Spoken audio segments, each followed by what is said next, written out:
So I was saying that would have been a very dramatic step if an Israeli official would have been invited to Riyadh. Yes, of course, it will be a very dramatic step if an Israeli representative is visiting this. But we all know that there are certain, obstacles or quite complications to the whole visit of Biden to Saudi Arabia. First of all, let us go back of the presidential campaign and even the first period of Biden's presidency of attacking the crown prince, of calling Saudi Arabia as a pariah state. So all of these things put like kind of the relationship between the U.S. and Saudi Arabia in a strained relationship.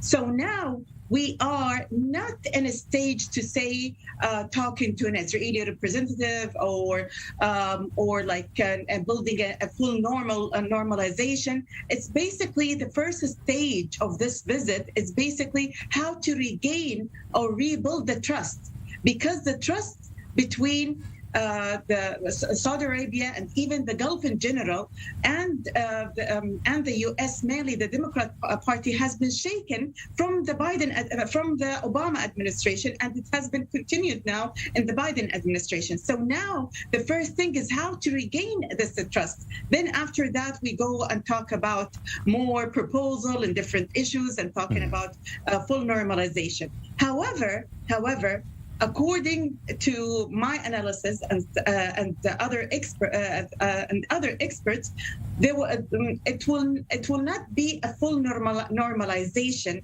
in this visit.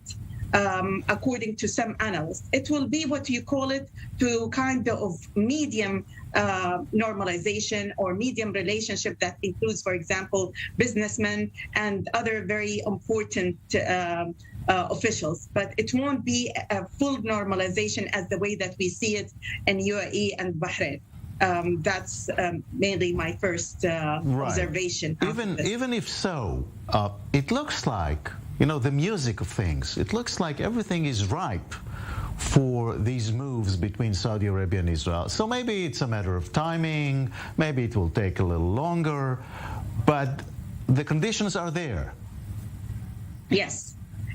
Let me tell you about the distinguished differences between Saudi Arabia and other Arab countries, even including Arab Gulf countries like UAE and Bahrain.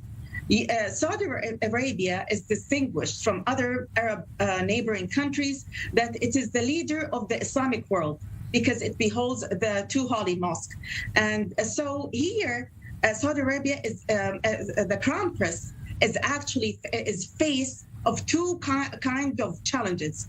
The first challenge is the political legitimacy, which is coming out of the old doctrine that is basically led by his father and the king and his team.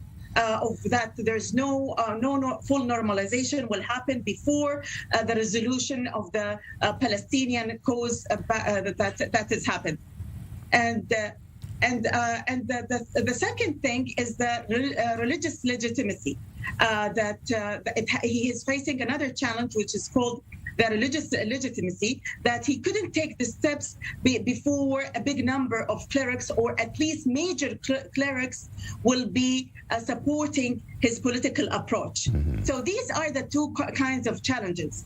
What happened after the Biden attack and his team to the Crown Prince and to Saudi Arabia in general, they quite struggled or weakened this kind of courageous step and empowering the conservative part of Saudi Arabia. So that their mission is already difficult, and they made it more difficult by these kind of attacks, because the opponents took advantage of that, especially when it comes to a relationship with Israel. So regarding the benefits, the Crown Prince knows very well the benefits out of this diplomatic relationship, which is like political interests, economic interests, and business interests, and a lot of interests. But these are the challenges that is facing the Crown Prince and his team. So accordingly, it needs more time. Right. Dr. Najat Al Sayed, I thank you very much. It was a pleasure as usual. Thank you. Thank you. Thank you.